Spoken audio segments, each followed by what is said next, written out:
नमस्कार, मैं हूं आपकी अपनी शैल। मेरे चैनल शैल रवि ब्लॉग पर आप सभी लोगों का स्वागत है। तो आज है वैभव लक्ष्मी माँ का दिन।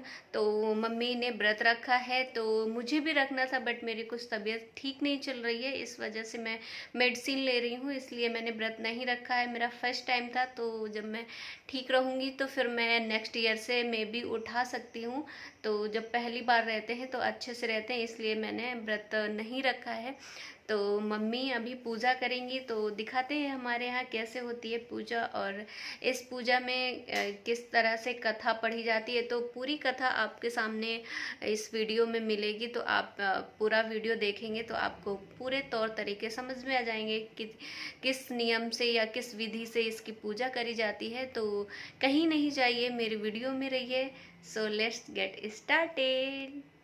तो यहाँ पर मम्मी ने ये देखिए सारी चीज़ लक्ष्मी जी को चढ़ा दी है। ये इसमें गुझियाँ बनती हैं और ये दीपक बनते हैं आटे की, तो वो दीपक बना के जलाए हैं। और ये है हमारा मंदिर जो कि ऊपर है, और पापा यहाँ पर कथा पढ़ने जा रहे हैं। कुंवर बदी अष्टमी के दिन होता है। प्रातःकाल उठकर 16 बार मुंह धोए और प्रत्येक बार एक डोरे में एक गांठ लगावें। इस 16 गांठ के डोरे की फल अक्षत व धूप से पूजन करना चाहिए। फिर वह डोरा लक्ष्मी जी को अर्पण करके अपने सीधे हाथ में बांध लेवें। व्रत करने वाली किसी ब्रह्माणी से लक्ष्मी पूजन करा के व्रत की ये पुनीत कथा भावना से श्रवण करें। तत्पश्चात ब्राह्मण को भोज एवं दक्षिणा से संतुष्ट कर अपना व्रत खोलें।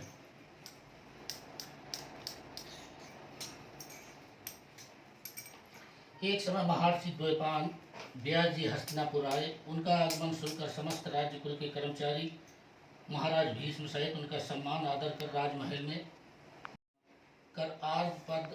व्यास जी के स्वस्थ चित्त होने पर राजनारी गंधारी ने महर्षि व्यास जी से हाथ जोड़कर प्रश्न किया कि महाराज, आप त्रिकाल यज्ञ तत्वदर्शी हैं। आपसे हमारी प्रार्थना है कि स्त्रियों को कोई ऐसा व्रत व सरल पूजन बताइए जिससे हमारी राज्य लक्ष्मी सुख, पुत्र पौत्र परिवार सदा 16वां दिन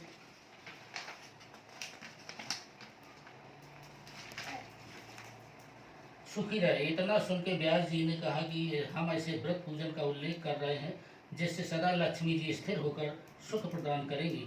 वह श्री महालक्ष्मी व्रत कथा है जिनका पूजन प्रतिवर्ष अश्विनी कुमार आषाढ़ कृष्ण पक्ष की अष्टमी का किया जाता है। तब राजरानी गंधारी ने कहा, महात्मन, यह व्रत कैसे आरंभ होता है, किस विधान से पूजन होता है, ये विस्तार से बताने का कष्ट करें। तब महर्षि जी ने कहा कि यह व्रत भादव शुक्ल पक्ष की अष्टमी के दिन सुबह व्रत का मन में संकल्प कर किसी जलाशय में जाकर स्नान कर स्वच्छ कपड़ा पहने, तब ताजी दुआ से महालक्ष्मी जी को जल का तर्पण करके प्रणाम करना चाहिए। फिर घर आकर शुद्ध 16 धागों का एक गंडा बना के प्रतिदिन एक गांठ लगानी चाहिए। इस प्रकार 16 दिन का 16 गांठ का एक गंडा तैयार कर अश्विनी माह की कृष्ण पक्ष की अष्टमी को व्रत रखकर मंडप बनाकर उसके नीचे माटी के हाथी पर महालक्ष्मी की मूर्ति स्थापित कर तरह तरह की पुष्पमालाओं से लक्ष्मी जी व हाथी का पूजन करके कई पकवान सुवासित पदार्थों का नैवेद्य समर्पण करें। और श्रद्धा सहित महालक्ष्मी व्रत करने से आप लोगों की राजलक्ष्मी सदा स्थिर रहेगी। ऐसा विधान बताकर व्यास जी अपने आश्रम को प्रस्थान कर गए। इधर समय अनुसार भाद्र मास की शुक्ल पक्ष की अष्टमी से समस्त राजघरानों की नारियों ने व नगर की स्त्रियों ने श्री महालक्ष्मी व्रत का आरंभ कर दिया। बहुत सी नारी गंधारी के साथ प्रतिष्ठा मान हेतु व्रत का साथ देने लगी। कुछ नारी माता कुंती के साथ भी व्रत का आरंभ करने लगी, पर गंधारी जी द्वारा भावना होने लगा। ऐसा होते होते 15 दिन व्रत के समाप्त होकर 16वां दिन अश्विनी कृष्ण पक्ष की अष्टमी का आ गया। उस दिन प्रातः काल से नगर में नारियों ने उत्सव मनाना आरंभ कर दिया और समस्त नर नारी राजमहल में गंधारी जी के यहाँ उपस्थित हो तरह तरह के महालक्ष्मी जी के मंडप व माटी के हाथी बनाने सजाने की बड़ी तैयारी होने लगी। गंधारी जी ने नगर के सभी प्रतिष्ठित नारियों को बुलाने को सेवक भेजे, पर माता कुंती को नहीं बुलवाया गया और न ही कोई सूचना भेजी। उत्सव वाद्य की धुन गुंजारने लगे, जिससे सारे हस्तिनापुर में खुशी की लहर दौड़ गई। माता कुंती ने इसे अपना अपमान समझकर बड़ा रंज मनाया और व्रत की कोई तैयारी नहीं की। इतने में महाराजा युधिष्ठिर, अर्जुन, भीमसेन, नकुल, सहदेव पांचों पांडव उपस्थित हो गए। तब अपनी माता को गंभीर देख अर्जुन ने प्रार्थना की, हे माता, आप इतनी दुखी क्यों हैं? क्या हम भी आपके दुख का कारण जान सकते हैं और दुख दूर करने में सहायक हो सकते हैं? आप बताएं। तब माता कुंती ने कहा, बेटा, जाति अपमान से बढ़कर कोई दुख नहीं होता। आज नगर में श्री महालक्ष्मी व्रत उत्सव में रानी गंधारी ने सारे नगर की सारी औरतें मान देकर बुलाई हैं, पर तुमसे ईर्ष्यावश मेरा अपमान कर उत्सव में नहीं बुलाया है। तो अर्जुन ने कहा, हे माता, क्या वह पूजा का विधान सिर्फ दुर्योधन के ही महल में हो सकता है? आप अपने घर नहीं कर सकती? पंडित जी नहीं रखते। तब कुंती ने कहा, बेटा, कर सकती हूँ, पर वह साज सामान इतनी जल्दी तैयार नहीं हो सकता, क्योंकि गांधारी के 100 पुत्रों ने माटी का विशाल हाथी तैयार करके पूजन का साज सजाया है। वह ऐसा विधान तुमसे न बन सकेगा और उत्सव की तैयारी आज दिन भर से हो रही है। तब पार्थ ने कहा, माता, आप पूजन की तैयारी कर नगर में बुलावा लगाएं। मैं ऐसा हाथी पूजन को बुला रहा हूँ जो आज तक हस्तिनापुर वासियों ने न देखा न पूजन किया होगा। मैं आज इंद्रलोक से इंद्र का हाथी ऐरावत, जो पूजनीय है, उसे बुलाकर तुम्हारी पूजा में उपस्थित कर दूंगा। आप अपनी तैयारी करें। इधर माता कुंती ने सारे नगर में पूजा का ढिढोरा पिटवा दिया और पूजा की विशाल तैयारी होने लगी। तब अर्जुन ने सुरपति को ऐरावत भेजने का पत्र लिखा और एक दिव्य बाण में बांधकर धनुष पर रखकर देवलोक इंद्र की सभा में फेंका।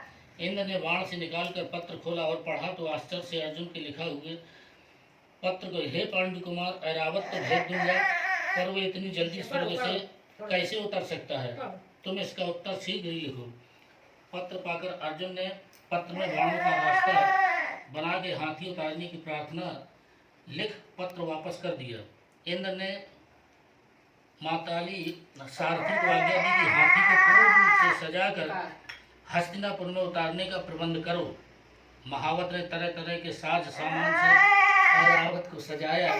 देवलोक की अंबर झूल डाली गई, स्वर्ण की पालकी रत्न जड़ित कलशों से बांधी गई, माथे पर रत्न जड़ित जाली सजाई गई, पैरों में स्वर्ण मणियों की बांधी गई, जिनकी चकाचौंध पर मानव जाति की आंखें नहीं कर सकती थी। हाँ, इधर सारे नगर में धूम हुई कि कुंती माता के घर सजी इंद्र का ऐरावत बाणों के रास्ते पर स्वर्ग से उतरकर पूजा के लिए आएगा। सारे नगर में नर नारी, बालक और वृद्धों की भीड़ ऐरावत को देखने के लिए एकत्र होने लगी। गांधारी ने राजमहल में भी इस बात की चर्चा बड़ी चहल पहल मच गई। नगर की नारियां पूजन थाली ले लेकर भागने लगी और माता कुंती के महल में उपस्थित होने लगी। देखते देखते सारा महल पूजा करने वाली नारियों से ठसाठस भर गया। सारे नगरवासी ऐरावत के दर्शनों के लिए गली, सड़क, महल, अटारियों पर एकत्रित हो गए। माता कुंती ने ऐरावत को खड़ा करने हेतु रंग बिरंगे चौक को पुरवाकर नवीन रेशमी वस्त्र बिछवा दिया। हस्तिनापुर वासी तरह तरह के स्वागत तैयारी में फूल, माला, अबीर, केसर हाथों में लेकर पंक्तिबद्ध खड़े थे। इधर इंद्र की आज्ञा पाकर ऐरावत स्वर्ग से बाणों के बनाए रास्ते से धीरे धीरे आकाश मार्ग से उतरने लगा, जिसके आभूषणों की आवाज नगरवासियों। ऐरावत के दर्शन होती नर नारियों ने जय जयकार के नारे लगाना आरंभ कर दिए। ठीक सायंकाल ऐरावत माता कुंती के महल में के चौक में उतर आया। तब समस्त नर नारियों ने पुष्प, माला, अबीर, केसर से चढ़ाकर स्वागत किया। महाराज धौम पुरोहित द्वारा ऐरावत पर महालक्ष्मी जी की मूर्ति स्थापित करा के वेद मंत्रों द्वारा पूजन की गई। नगरवासियों ने भी लक्ष्मी पूजा का स्वागत करके ऐरावत की पूजा की। फिर तरह तरह के नए पकवान लेकर ऐरावत को खिलाए गए। ऊपर से जमुना जल पिलाया गया। फिर तरह तरह के पुष्पों की ऐरावत पर वर्षा की गई। पुरोहित द्वारा स्वास्थ्य विधान वाचन कर व्रती नारियों द्वारा लक्ष्मी जी का पूजन विधान से कराया गया। कुंती ने व्रत के घोड़े का गंडा में 16वीं गांठ लगाकर लक्ष्मी जी के सामने समापन कर दिया। ब्राह्मणों को पकवान मेवा मिठाई देकर भोजन की व्यवस्था की गई। तब वस्त्र, द्रव्य, सुवर्ण, अन्न, आभूषण देकर ब्राह्मणों को संतुष्ट किया। तत्पश्चात सभी व्रती नर नारियों ने श्री महालक्ष्मी जी को पूर्ण पूजन कर आरती आरंभ की। श्री लक्ष्मी जी की आरती। तो यहाँ पर कथा पूरी इसकी समाप्त हो चुकी है। और इग्नोर करिएगा, बीच बीच में बाबू परेशान कर रहा था, वो भी अपनी आवाज़ में पढ़ रहा था कि क्यों पढ़ रहे हैं। तो यहाँ पर होने जा रही है आरती। ओम जय जगदीश हरे, स्वामी जय जगदीश हरे, भक्ति जनों के संकट, भक्ति जनों के संकट क्षण में दूर करे। ओम जय जगदीश हरे, जो ध्यावे फल पावे, दुख बिन से मन का, स्वामी दुख बिन से मन का, सुख संपत्ति घर आवे, सुख संपत्ति घर आवे, कष्ट मिटे तन का।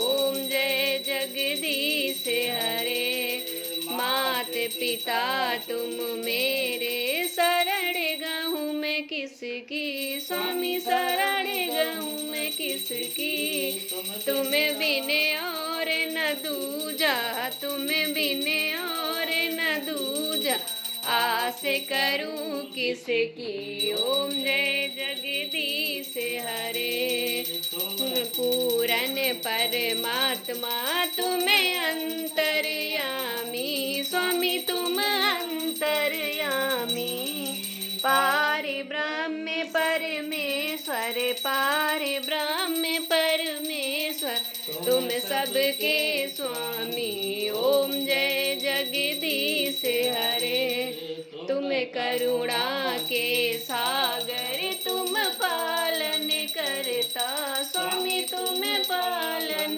करता, मूरख खल कामी, मैं मूरख खल कामी, कृपा करो भरता।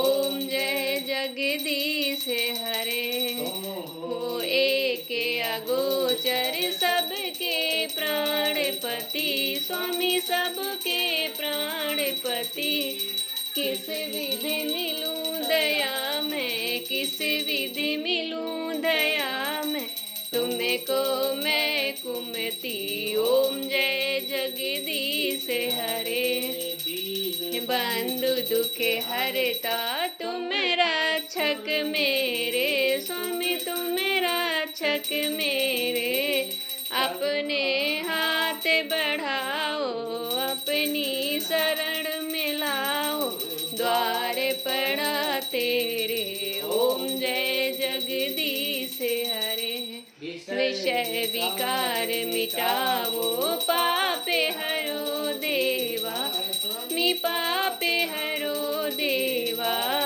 श्रद्धा भक्ति बढ़ाओ, श्रद्धा भक्ति बढ़ाओ, संतन की सेवा। ओम जय जगदीश हरे, जगदीश हरि, जो कोई घर गावे, स्वामी जो कोई जन गावे, कहत शिवानंद स्वामी, कहत हरि हर स्वामी, सुख संपत्ति पावे। ओम जय जगदीश हरे, ओम जय जगदीश हरे, स्वामी जय जगदीश हरे, भक्ति जनों के संकट, दास जनों के संकट क्षण में दूर करे। ओम जय जगदीश हरे।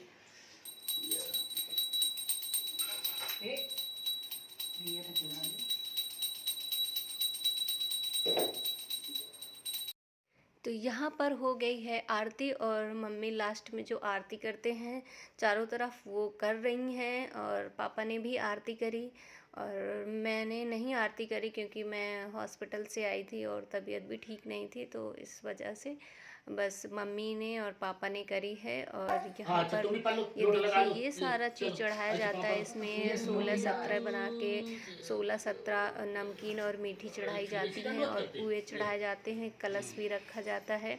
और ये जो ऐरावत हाथी है इसको सारे गहने बना के पहनाते हैं। मम्मी ने उसके बेसन के और मीठे नमकीन दोनों के बनाए हैं। और यहाँ पर मम्मी बोल रही हैं, जो कि चावल लेके बोला जाता है। तुमसे कहती हमसे सुनती 16 बोल के कहानी सुनो महालक्ष्मी रानी। अमोती दमोती तुमसे कहती हमसे सुनती 16 बोल के कहानी सुनो महालक्ष्मी रानी। अमोती दमोती तुमसे कहती हमसे सुनती 16 बोल के कहानी सुनो महालक्ष्मी रानी। अमोती दमोती तुमसे कहती हमसे सुनती 16 बोल के कहानी सुनो महालक्ष्मी रानी। तो ये जो मंत्र है ये पढ़ते हैं 16 बार। 16 बार एकदम चावल लेके पढ़े जाते हैं। और इसमें जो 16 गांठ लगाई है वो मम्मी अब धागा बांध रहे हैं पापा मम्मी के, तो ये धागा भी बांधा जाता है। तो इस तरह से हुई हमारी पूजा। तो फ्रेंड्स, ये वीडियो आपको कैसा लगा? वीडियो पसंद आया हो तो मेक श्योर लाइक कर दीजिएगा एंड मेरे चैनल को सब्सक्राइब कर दीजिएगा। मैं मिलती हूँ नेक्स्ट वीडियो में, तब तक के लिए बाय बाय दोस्तों।